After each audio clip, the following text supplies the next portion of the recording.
지금 155조 1항이요. 2022년 5월 31일 날 개정을 했어요.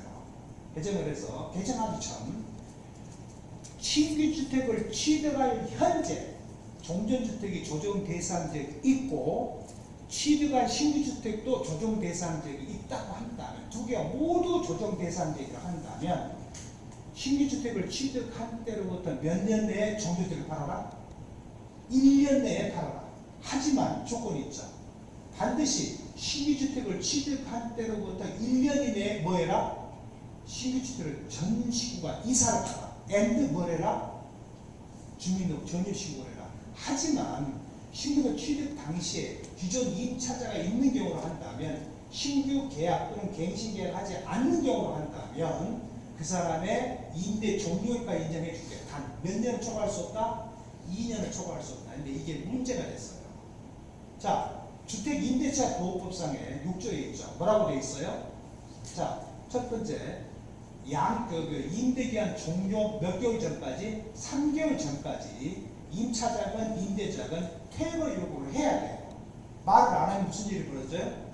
묵시적 계약 갱신이 되고 자동으로 몇 년이 초과가 되고 연장돼요? 2년이 연장이 돼요. 근데 특별한 사유가 없는 한 나가라고 했는데 얘 나간다고 했어요. 근데 이상하게 하루 전날 나 못 나가요. 네, 갱신 계약권을 요구할 수도 있어요. 그럼 어떻게 돼요? 최소 내가 극단적인 예로 A가 B한테 팔았는데 A가 임대 개시하고 나서 하루 만에 B한테 팔았어요. 자, 그러면 B가 나중에 신규주택 2년 내에 이사 들어갈 수 있어요? 불가능해요. 그죠? 거의 4년을 기다려야 돼요. 그러면 A주택 파는 것은 과세예요, 비과세예요? 과세가 돼버려요. 문제가 되잖아요. 그래서 그냥 일시에 개정을 했어요. 그래서 싹 삭제를 해버렸어요. 그래서 A건 B건 다 조정 대상지역은 몇 년 내에 팔아라? 2년 내에 팔아라. A 또는 B가 어느 하나가 조정 대상지역이 아닌 경우로 한다면 몇 년 내에 팔아라? 3년 내에 팔아라. 단 조건이 있어요.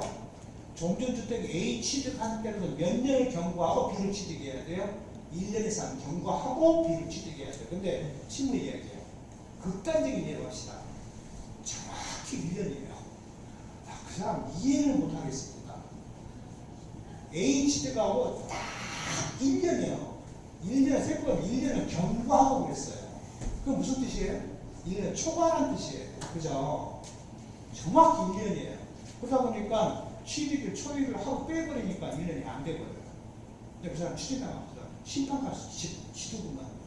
그러니까 여러 선배님들이 이 이내, 내, 뭐 초과, 미만, 이하, 이상 굉장히 조심하셔야 돼요. 아무튼요. 그래서 이런 식으로 한다면 조심하시되 취득시기 신규 종전주택 이건 뭐예요? 1년 이상 경과에 취득에 대한 이걸 보자는 뜻이에요. 그리고 신규주택 1년 경과 OX 저기 공고일 신규주택 종전주택 조정 대상지역 공고일표 뒤에 붙여놨어요. 이걸 유심히 보셔야 돼요. 예, 꼭 여러분들이 꼭 서울시내 말일 겁니까? 그건 아니잖아요. 제주도 해도 되고 독도 볼 수도 있잖아요. 그죠? 이걸 알으셔야 돼요.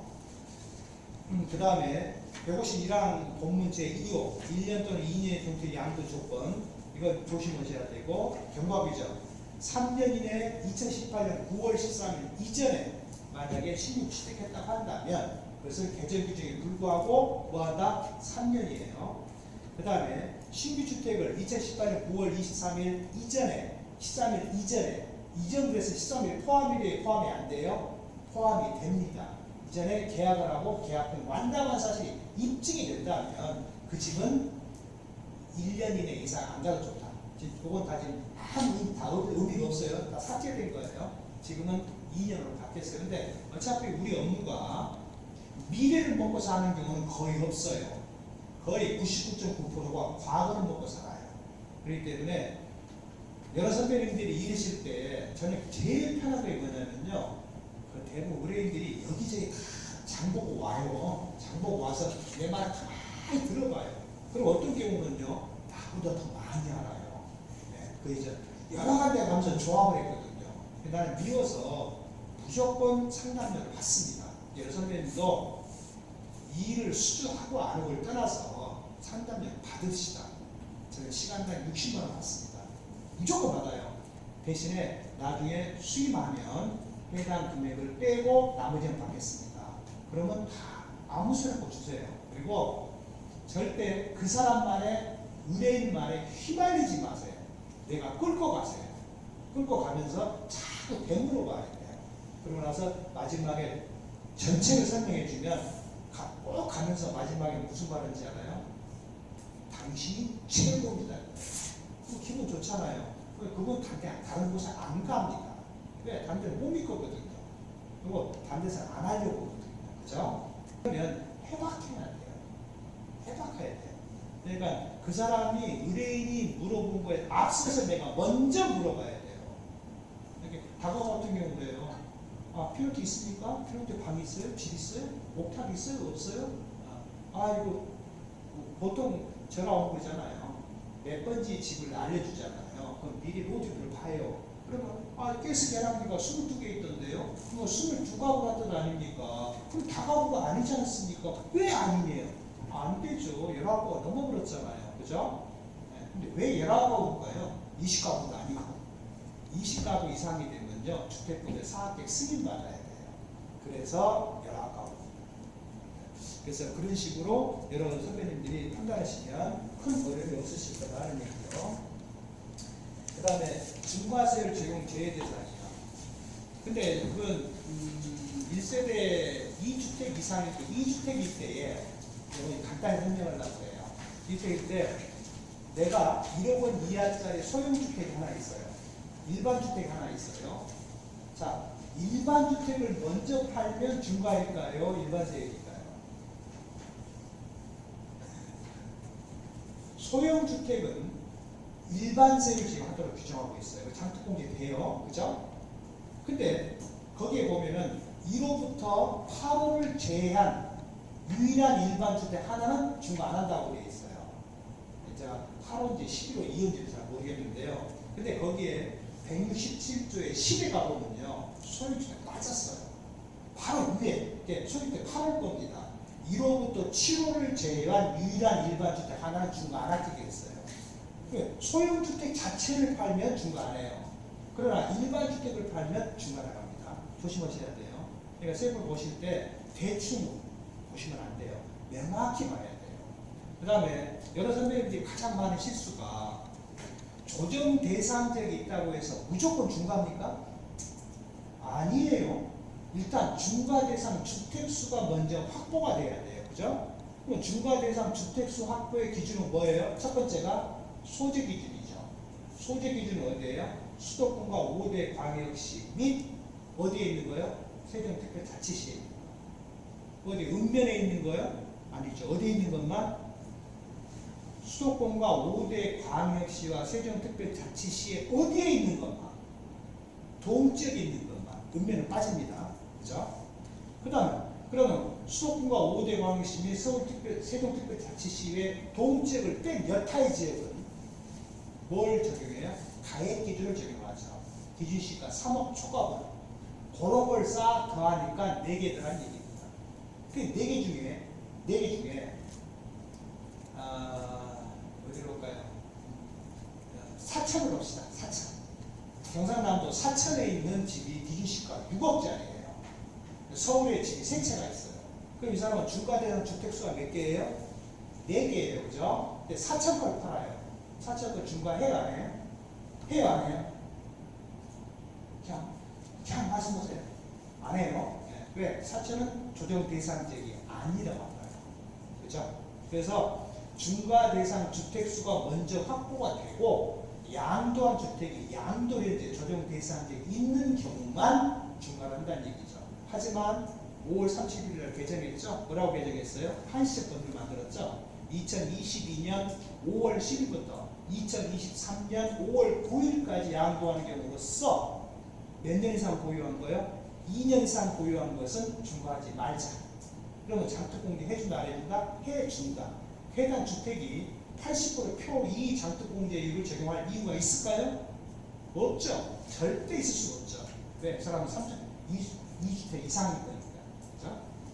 그런 내용 드립니다. 그래서 여러 선배님들이 잘 보시면 될 것 같고요. 그 밑에 보시면, 밑에 박스에 보시면 장기 임대주택의 위험과 주의사항을 전부 축약해서 써놓은 겁니다. 그래서 여러 선배님들이 이러실 때 이것이 꼭 이게 개정된 걸 최대한 반영했지만 저도 사람인지라 약간 실수가 있을 수도 있어요. 근데 개정되기 전까지는 저도 이걸 썼어요.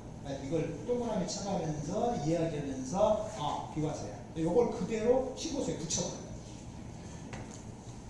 자, 다음에요. 비과세 판단에 따른 주택수 불포함이에요. 이게요.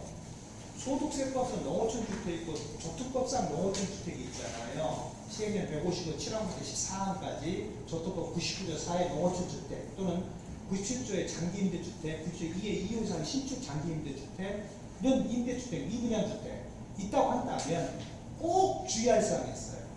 89조 1항 제3호를 적용함에 있어서 해당 주택은 거주자의 주택을 보지 아니한다 이런 규정이 꼭 있어요. 그렇죠? 그것만 싹 모아놓은 겁니다. 네, 이런 집은 다른 주택 팔 때 주택수에 포함 안 한다. 근데 여러분 조심할 게 하나 있어요. 자, 극단적인 예로 봅시다.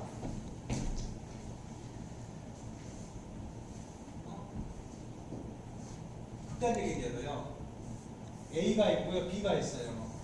이 B는 조특법상에 거주자 주택을 보지 아니한다는 주택이에요. 그냥 조특법 97조로 봅시다. 이건 일반 주택이에요. 두 개 다 2년 이상 거주, 보유 다 했습니다.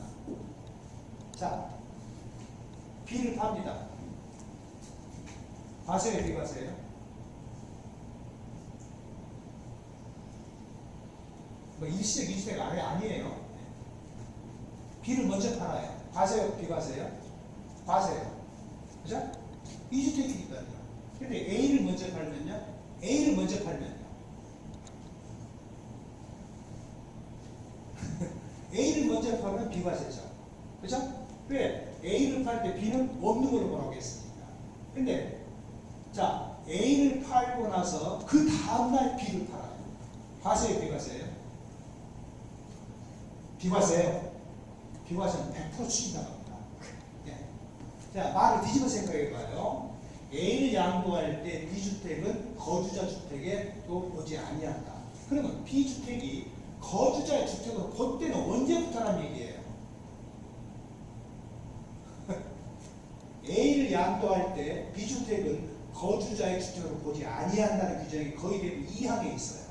저쪽도 2항에. 그러면 B주택이 언제 거주자의 주택을 본다는 뜻이에요? A가 팔리고 나서. 그래서 A가 팔리고 나서 2년 보유를 해야 돼요. 아시겠죠? 조심하셔야 돼요. 뒤집어 생각해봐요. B를 먼저 팔면 과세예요, 비과세예요? 과세잖아요. 그죠? 감면은 과세예요. 보통 과세 감면 그러는데요. 그렇게 하면 안 돼요. 감면, 비감면 이렇게 표현을 해야 돼요. 그렇죠? 네. 감면은 과세는 한데 징수권, 그 세금을 면해줄게. 대신에 농특세금 그러라는 얘기거든요. 과세예요. 네. 이게 농특세는 물겠죠. 그래서 그런 식으로 세법을 읽으실 때 굉장히 조심하셔야 돼요. 그런 경우 왕왕이 있습니다. 그걸 어떻게 할까요? 세무서 직원들이 할까요? 모르는 경우가 많아요. 그런데 뭐가 할까요? 국세청 컴퓨터가 알아요. 네. 우리나라에서 가장 큰 빅데이터가 국세청 전산실이에요. 네, 거기는 다 합니다. 여러분, 여러 선배님 이러시다 보면 기상천외한 질문 안 오던가요? 기상천외한 소명자료 이거 안 나오던가요? 그 세무서 직원이 찾는 것보다 컴퓨터가 빨리 찾습니다. 네, 전부 AI 연계되어 있기 때문에 다 합니다. 조심하셔야 돼요. 절대 꼼수 부리면 100% 걸립니다. 꼼수 부리면.